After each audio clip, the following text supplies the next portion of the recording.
ভাঙাচোরা রাস্তাঘাট, অকেজো সড়কবাতি আর ড্রেনেজ ব্যবস্থার বেহাল দশা। প্রতিদিন চরম দুর্ভোগ পোহাচ্ছেন বাসিন্দারা। পৌরসভায় ৩,০০০ সড়কবাতি প্রয়োজন থাকলেও আছে মাত্র ২,০০০, যার বড় অংশই আবার অকেজো।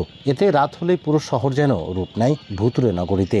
এছাড়া পর্যাপ্ত সুপেয় পানির অভাব নিয়ে রয়েছে পৌরবাসীর বিস্তর অভিযোগ। ১৮৬৯ সালে ঝিনাইদহের সীমান্তবর্তী উপজেলা মহেশপুরে স্থাপিত হয় জেলার প্রথম পৌরসভা। ২০০৪ সালের প্রথম শ্রেণীতে উন্নীত হলেও সেবার মান নিয়ে ক্ষোভের শেষ নেই স্থানীয়দের।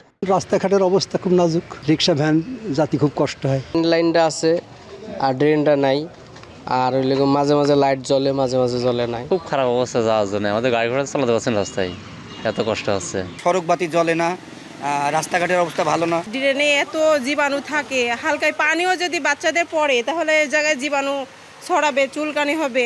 নাগরিক দুর্ভোগের কথা স্বীকার করে পৌর কর্তৃপক্ষ বলছে, সেবার মান বাড়াতে ইতিমধ্যে হাতে নেওয়া হয়েছে বেশ কয়েকটি প্রকল্প। ড্রেনের ব্যবস্থাগুলো হয়ে গেলে আমরা রাস্তা পাকাকরণ, পাশাপাশি লাইটিং এবং বিশুদ্ধ পানি সরবরাহ সব ধরনের প্রকল্প আমাদের গ্রহণ করা হয়েছে। ময়লা ফেলার জন্য ডাম্পিং স্টেশন, তার জন্য আমাদের জায়গা নির্ধারিত হয়েছে। ওটারও প্রকল্প আমরা বাস্তবায়ন করব।